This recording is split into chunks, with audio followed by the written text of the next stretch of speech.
تو Peoples party ملک کے پیمانے پر اتنی مضبوط جماعت جتنی کہ وہ 3 پارٹیوں میں بڑی پارٹیوں میں شامل ہیں وہ اس میں شامل نظر نہیں آ رہی. ایک چیز اور یہ بڑی انٹرسٹنگ بات ہے, کراچی کی طرف آ جاتے ہیں. جماعت اسلامی ویسے تو پورے پاکستان میں آپریٹ کرتی ہے لیکن کے پی کے اور کراچی میں ذرا زیادہ مقبولیت ہے, بلوچستان میں بھی انفیکٹ. جماعت اسلامی کے 31% ووٹس ہیں اور M Q M Pakistan 20%.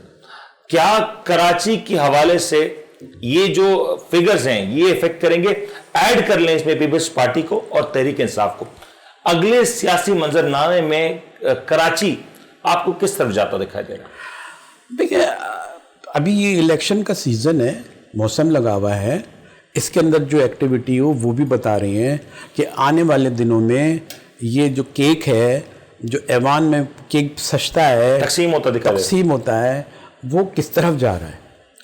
Peoples party کو جو مخالفت ہے اس میں گرینڈ ڈیموکریٹک الائنس بھی ہے, اس میں جماعتیں بھی ہیں, اس میں جو ہے جماعت اسلامی سے بھی مذاکرات ہوتے ہوئے نظر آتے ہیں اور ایم کے ایم بھی کہیں نہ کہیں اس کے خلاف نظر آتی ہے.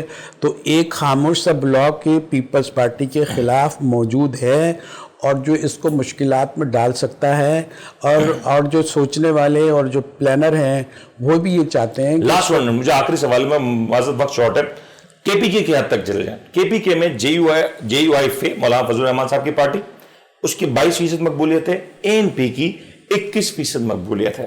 ایڈ کر لیں یہاں بھی جماعت اسلامی کی مقبولیت کو جس کی مقبولیت 31% ہے. کیا کے پی کے اوور آل نتائج کے اوپر یہ تحریک انصاف کے لیے مسئلہ بن سکتا ہے؟ دیکھیں بن سکتا ہے, اس کا صاف جواب یہ ہے. اے این پی جو ہے وہ لیفٹسٹ ہے, بالکل صحیح, لیفٹ ہینڈڈ پارٹی ہے, مطلب بائیں جماعت کی جماعت ہے, تو اس کے تو 31 وہ کم آ رہے ہیں. اور یہ دونوں مل کے یہ رائٹ ہینڈڈ پارٹیز جو ہے ان کے دونوں مل کے تو 63 بنتے ہیں. جب تو اس کا مطلب ہے کہ وہاں بھی جو رائٹ ہینڈڈ پارٹی جو مذہبی سوچ کی پارٹیاں ہیں وہ زیادہ پاورفل ہیں اور ابھی بھی ایسا لگتا ہے اس کی وجہ سے یہ عمران خان کو مشکلات کا سامنا, ان کی پارٹی کو مشکلات کا سامنا کرنا پڑ سکتا ہے. لیکن ان کو حکمت عملی کے تحت اس لیے نہیں چل پا رہے. یہ ابھی فضل الرحمان صاحب نے وہ اپنے تھیلے سے وہ چیز نکال دی ہے جو ابھی تک نہیں نکلی تھی, لیکن بڑی اہم چیز نکال دی ہے کہ سردی میں الیکشن کرا رہے ہو, یہ جنوری میں کوئی نکل سکتا ہے, فروری میں یہ الیکشن ہو سکتے ہیں, نہیں ہو سکتے. ابھی جو چیز آ گئی ہے وہ اس کا مطلب ہے کہ ڈیفیوژل لائن جو ہے نظر آ رہی ہے. ٹھیک, سمجھے, مطلب یہ نتائج کو افیکٹ کر سکتا. جب آپ کوئی نکلو گے نہیں تو ووٹ کیسے ڈالو گے, اور جب ووٹ نہیں ڈالو گے تو وہ کیسے آئے گا, ایمان کی پختگی کیسے آئے گی. ویسے بات ہے کہ اگر ہم ان بلوچستان کی بات کریں, کے پی کے کی بات کریں, پنجاب کے حصوں کی بات کریں, وہاں پہ جو سردی کی نوعیت ہے وہ اتنی زیادہ ہوتی ہے کہ وہاں پہ بڑی عمر کے افراد, بزرگ وہ اوائڈ کریں گے شاید ایسے ماحول میں نکلنے میں, تو شاید یہ ایفیکٹ ہو سکتا ہے, مجبور ہوں گے نا. ٹھیک ہے, جہانگیر صاحب ہمارا پروگرام وقت اپنے اختتام پہ پہنچا. امید کرتے ہیں آپ کا آج کا پروگرام پسند ہوگا. جہانگیر صاحب آپ ہمارے ساتھ اسٹوڈیو میں تشریف لائے, آپ کا بہت بہت شکریہ. اپنا خیال رکھیے گا, اپنے میزبان کو اجازت دیجیے. اللہ حافظ.